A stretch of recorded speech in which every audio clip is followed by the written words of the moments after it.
Morning student, class 10 maths में हम chapter ज्यामितीय आकृतियों में समरूपता पढ़ रहे हैं।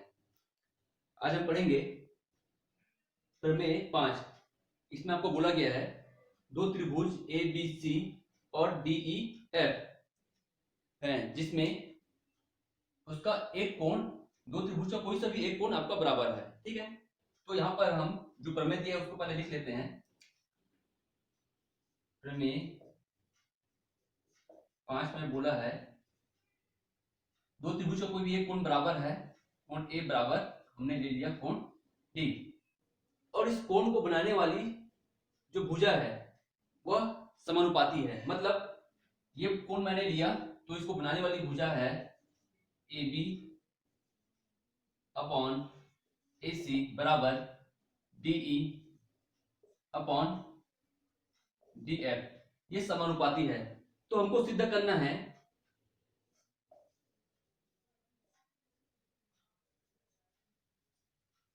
त्रिभुज ए बी सी समरूप होगा त्रिभुज डी ई एफ के। यहां पर सबसे पहले हम रचना करते हैं।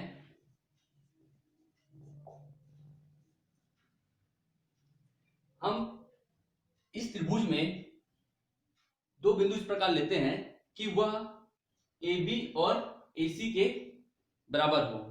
इस त्रिभुज में हम दो बिंदु मान के चलिए, ये बिंदु और ये बिंदु, इसका नाम दे दिया मैंने P, इसका नाम दे दिया मैंने Q। ये दो बिंदु इस प्रकार लेते हैं कि और इसको हम मिला देते हैं।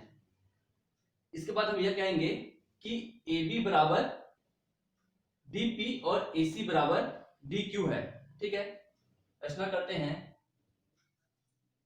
DE और DF में दो बिंदु PQ इस प्रकार लेते हैं कि AB बराबर DP और AC बराबर DQ है। ठीक है, और P और Q को हमने मिलाया, P और Q को मिलाया। ठीक है, अब इस मिलाने के पश्चात हम यह कह सकते हैं कि यहां पर DP अनुपात DE है और DQ अनुपात DF है। ठीक है, जब ये दोनों भुजाएं, ये जो दो त्रिभुज की भुजाएं हैं, ये दोनों आपका समानुपाती हैं, तो हम बराबर जब यहां पर ले रहे हैं बिंदु जो कि AB बराबर DP है और AC बराबर DQ है, और ये दोनों बराबर हैं, तो जाहिर सी बात है कि आपका DP अपॉन DE और DQ अपॉन DF, ये भुजा भी क्या होगा, समानुपाती होगा। और ये जब समानुपाती है तो हम यह कह सकते हैं कि PQ और EF समांतर हैं। अतः PQ समांतर EF होगा। जब भुजाएं समानुपाती होती है तो उनको मिलाने वाली जो रेखा होती है, ठीक है, यहां पर ये रेखा PQ और EF समांतर होगा। ओके, यदि हमको प्रमेय में बोलता कि PQ और EF यदि समांतर है, ऐसा बोलता, तो हम DP अपॉन DE और DQ अपॉन DF या इससे बने ये बिंदु जिस रेखा पर बना है वह आपका समानुपाती होता। ओके, यहां तक तो ये हमारा हो गया। अब हम कहेंगे कि यदि ये समांतर है तो ये जो कोण बन रहा है, कोण P और कोण E और कोण Q और कोण F, कोण P बराबर कोण E और कोण Q बराबर कोण F, ये बराबर होंगे। क्यों होंगे? ये है संगत कोण। उस अकॉर्डिंग हम यह कह सकते हैं ABC सर्वांगसम होंगे त्रिभुज ABC सर्वांगसम होंगे त्रिभुज डी पी क्यू के। देखते हैं किस प्रकार से सर्वांगसम है ये। यहां पर हमको शुरुआत में दे दिया गया है ए बी बराबर डी पी और ए सी बराबर डी क्यू। यह हमने जब बिंदु पी क्यू लिया तो हमने शुरू में ही कह दिया था कि इस प्रकार लिया था कि ए बी बराबर डी पी होगा और ए सी बराबर डी क्यू होगा। ओके, और दोनों का ये कोण तो कॉमन कोण है दोनों में, तो हम यही कह सकते हैं कोण बी ए सी बराबर होगा कोण पी डी क्यू के। तो भुजा भुजा कोण, ठीक है, के अनुसार सर्वांगसमता के अनुसार हम क्या कहेंगे कि ये भुजा भुजा कोण, ठीक है, समरूपता के अनुसार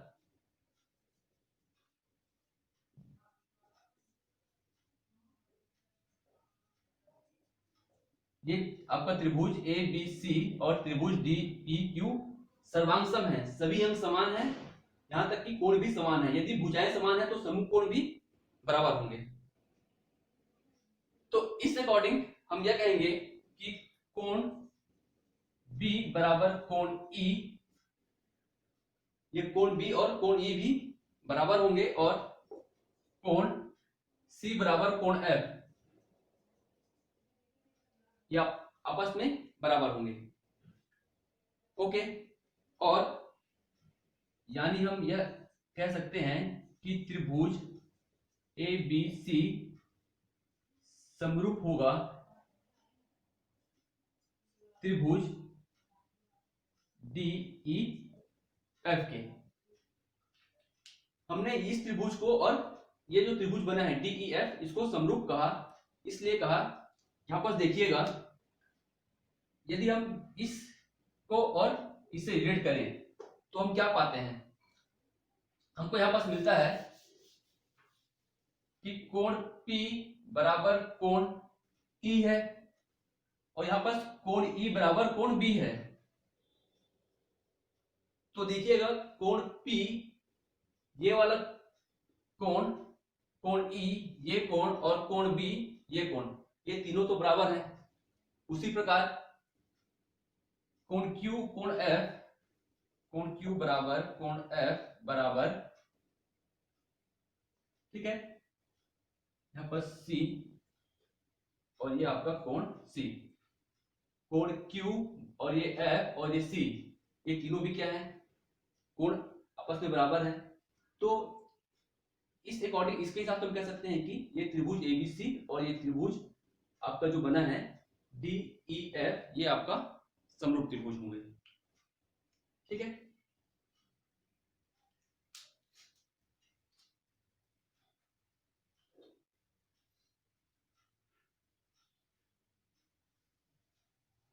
अगले प्रमेय हम पढ़ेंगे प्रमेय नंबर 6। इसमें बोला है दो त्रिभुज दिया है आपको ABC और DEF, जिसमें AB और DE इसकी जो संगत भुजा है वह समानुपाती है। AB समानुपात DE है और AC समानुपात DEF है, AC समानुपात DF है। ये तीनों जो संगत भुजाएं समानुपाती है, तो हमको सिद्ध करना है कि ये त्रिभुज ABC और त्रिभुज DEF समरूप त्रिभुज होंगे। इसके लिए हम रचना करेंगे कि त्रिभुज DEF में DE और DF पर दो बिंदु PQ इस प्रकार लेते हैं कि AB बराबर DP और AC बराबर DF,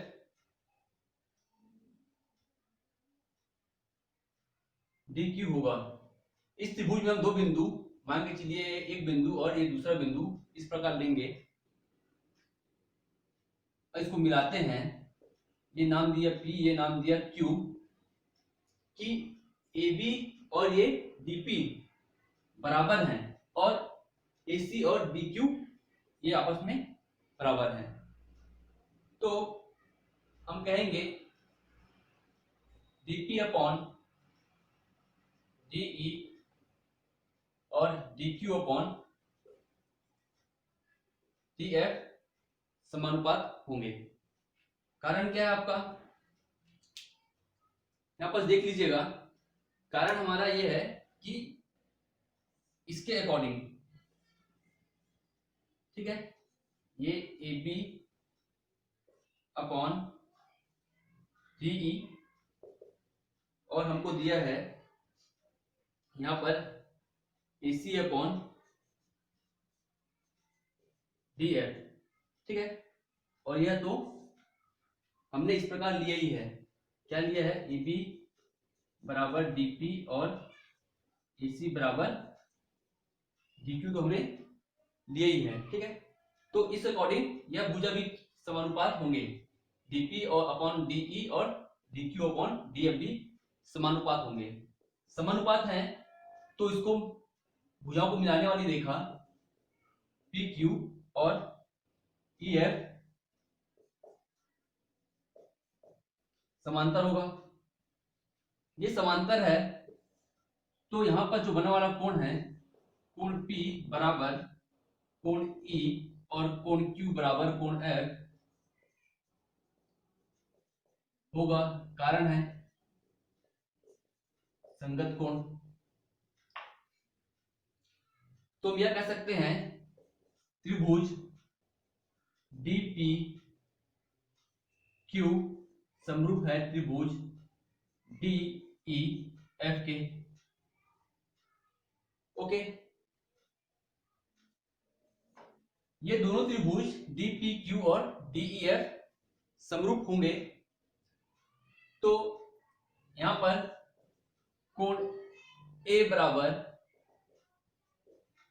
कोण D, कोण B बराबर कोण P और कोण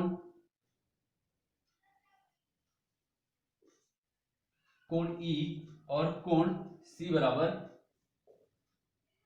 कोण F होगा। अतः कोण कोण समरूपता अधिनियम से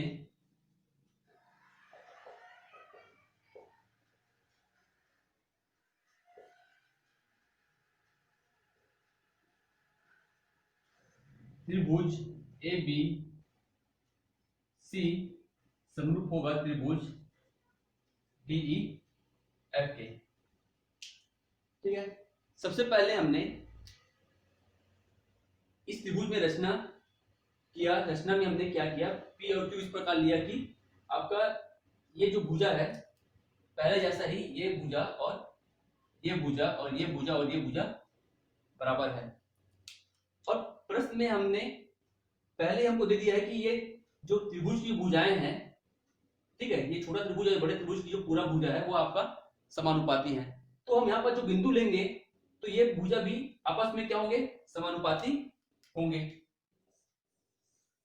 अब ये जब त्रिभुज की जो भुजाएं हैं DP और DE और DQ और DF, DP अनुपात DE और DQ अनुपात DF, ये जब समानुपाती हैं तो हम इससे पहले जो हमने प्रमेय पढ़ा है उसके जरिए हम कह सकते हैं कि ये जो PQ समांतर EF होगा।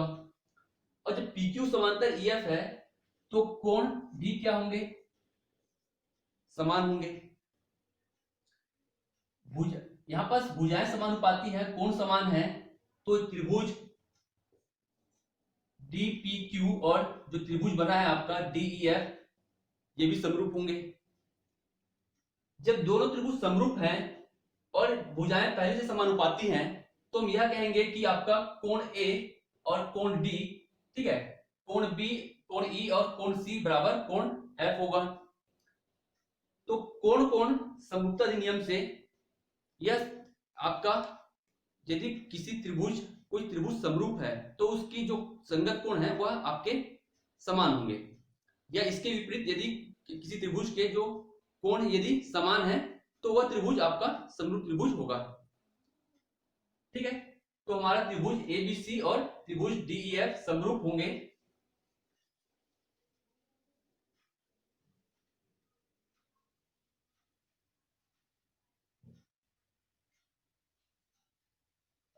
ठीक है, एक बढ़िया सा एग्जांपल और देख लेते हैं। मान के चलिए यह आपका समकोण है, यहाँ कोण बना है 90 एंगल, यहाँ कोण बना है आपका 45 और यहाँ पर भी कोण बना है आपका 45। और यदि मैं एक बड़ा सा त्रिभुज और बनाता हूं, साइज में बस बड़ा रहे वो, ये भी 90 एंगल है, यहाँ पर भी आपका 45 का एंगल बना है, यहाँ पर भी आपका 45 का एंगल बना है। तो जब कोण तीनों संगत कोण यदि बराबर है, यहाँ पर इसका नाम देता हूं मैं ए बी सी और नाम देता हूं यहाँ पर डी ई एफ। तो कोण ए बराबर है कोण डी के, कोण बी बराबर है यदि हमने सिद्ध किया कोण ई के, और कोण सी बराबर हमने सिद्ध किया कि कोण एफ के बराबर होगा। जब ये तीनों कोण बराबर हैं, ठीक है, तो आपका जो भुजा भी है वह क्या होगा, आपका बराबर होंगे या समान अनुपात में होंगे। ठीक है, जब भुजाएं समान अनुपात में है, कोण आपका बराबर है, तो वह त्रिभुज आपका समरूप त्रिभुज होगा। ठीक है, समरूप त्रिभुज का सबसे महत्वपूर्ण गुण है कि संगत कोण बराबर होते हैं।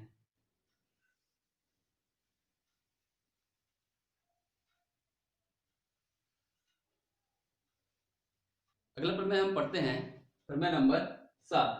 इसमें बोला है दो त्रिभुज हैं, यदि इस त्रिभुज का क्षेत्रफल का अनुपात समान अनुपात में है, त्रिभुज एबीसी का एरिया और त्रिभुज पीक्यूआर का एरिया समान अनुपात में है, तो इसकी संगत भुजा मतलब AB अपॉन PQ संगत भुजाओं का अनुपात का वर्ग बराबर होगा AC अपॉन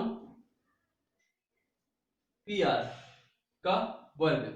ये जो तीनों क्या होंगे, संगत भुजाओं का वर्ग आपका बराबर होगा, यह हमको सिद्ध करना है। इसको सिद्ध करने के लिए हम सबसे पहले त्रिभुज ABC त्रिभुज PQR का क्षेत्रफल लेते हैं। हम जानते हैं area of triangle ABC equal to 1/2 1/2 आधार इसका है BC। ऊंचाई के लिए हम क्या कर देते हैं, यहां से एक लंब खींचते हैं, नाम दे देते हैं उसका M। ठीक है, 1/2 BC इंटू AM आधार गुणित ऊंचाई। वैसे ही हम दूसरा निकालते हैं, एरिया ऑफ ट्रायंगल PQR त्रिभुज PQR का क्षेत्रफल होता है 1/2 आधार है QR। ऊंचाई के लिए हम यहां पर भी एक इस प्रकार यहां से सीधा रेखा लंब लेते हैं, इसका नाम देते हैं N। तो हमारा होगा ये आधार ये ऊंचाई PN। अब हम दोनों त्रिभुज का अनुपात करेंगे, मतलब दोनों त्रिभुज को भाग दे देते हैं। त्रिभुज ABC भागित एरिया ऑफ ट्रायंगल PQR, भाग देने पर हमें प्राप्त होता है 1/2 कट जाएगा, हमको प्राप्त होगा, यहां पर लिख देता हूं मैं बगल में ही, BC इंटू AM अनुपात QR into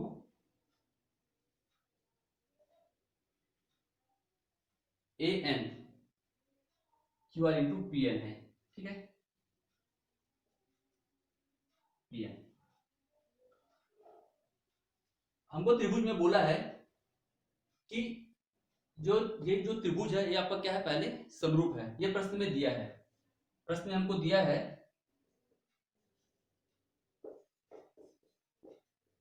triangle of ABC समरूप है ट्रायंगल ऑफ PQR के, ये हमको प्रश्न में दिया है। जब ये दोनों त्रिभुज समरूप हैं तो संगत भुजाओं का अनुपात भी समान होगा। यदि त्रिभुज ए बी सी समरूप त्रिभुज पी क्यू आर। तो हम लिख सकते हैं ए बी, यहां बस मैं लिख देता हूं, A B upon P Q, B C upon Q R और C A upon R P. ठीक है, ये हमारा होगा। दूसरा, हम यहां पर त्रिभुज ए बी एम और त्रिभुज पी क्यू एन से triangle of A B M और triangle of P Q N, ये हमारा समरूप होगा। ये दोनों त्रिभुज को हम समरूप कह रहे हैं। किस अकॉर्डिंग कह रहे हैं, देखते हैं। यह हमारा ए बी अनुपात पी क्यू तो दिया ही है प्रश्न में, ए बी अनुपात पी क्यू तो प्रश्न में दिया ही है, और हमारा यहां पर कोण Q और कोण B, ये भी क्या होंगे, बराबर होंगे। बराबर क्यों होंगे, क्योंकि ये दोनों त्रिभुज आपका समरूप है। ठीक है, और है हमारा यहाँ पास ए बी अनुपात पी क्यू हमारा समानुपात में है, और कोण B बराबर कोण यहाँ पास Q आपका बराबर में है। और यहां पर हम कह सकते हैं, यहां पर जो कोण बन रहा है ए एम बी, कोण ए एम बी बराबर होगा कोण P N Q, P N Q. क्यों, ये है आपका समकोण, तो ये कोण बराबर है। यहां पास 90 एंगल का कोण बन रहा है, तो यहां पास भी 90 एंगल का कोण बन रहा है। ठीक है, और ये दोनों तो समान अनुपात में दिया ही है। तो हम ये कह सकते हैं कि त्रिभुज ए बी एम और पी क्यू एन आपका समरूप है। समरूप होने के कारण हम क्या कह सकते हैं, समरूप होने के कारण हम यह कहेंगे कि आपका संगत भुजाओं का अनुपात भी बराबर होगा। मतलब A B upon P Q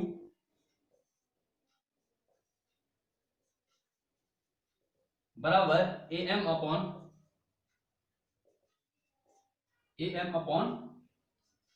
P N. यदि मैं नाम इसे देता हूं, यहां पर यदि मैं नाम देता हूं इसका, इसे नाम देता हूं समीकरण नंबर 1, इसके नाम देता हूं मैं समीकरण नंबर 2, इसे नाम देता हूं समीकरण नंबर 3। और यदि मैं तुलना करूं तो हम यह कह सकते हैं, पहले मैं इस A M upon P N की जगह A B upon P Q रख देता हूं समीकरण 1 में। समीकरण 1 में ए एम की जगह, A M upon P N की जगह मैंने रख दिया A B upon P Q. ठीक है, तो ये होगा हमारा बी सी अपॉन, मतलब एरिया ऑफ ट्रायंगल एबीसी और area of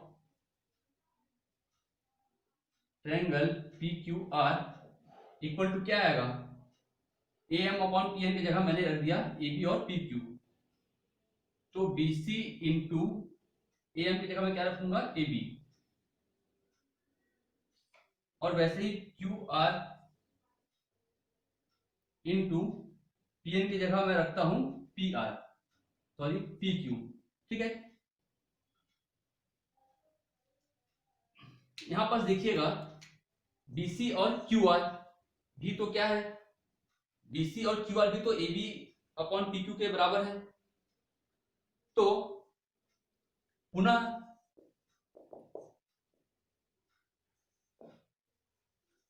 BC upon Q R और A B upon P Q ये है। तो मैं क्या लिखूंगा, हम लिखेंगे area of triangle A B C of area of triangle P Q R बराबर BC की जगह मैं रख सकता हूं AB, इसका वैसे का वैसे लिखा, और QR की जगह मैं रख सकता हूं PQ। दोनों को जब मैं सॉल्व करूंगा तो हमको मिलेगा AB का स्क्वायर अपॉन PQ का स्क्वायर, मतलब त्रिभुज ABC का क्षेत्रफल और त्रिभुज PQR का क्षेत्रफल दोनों की संगत भुजाओं के अनुपात के वर्ग के बराबर है।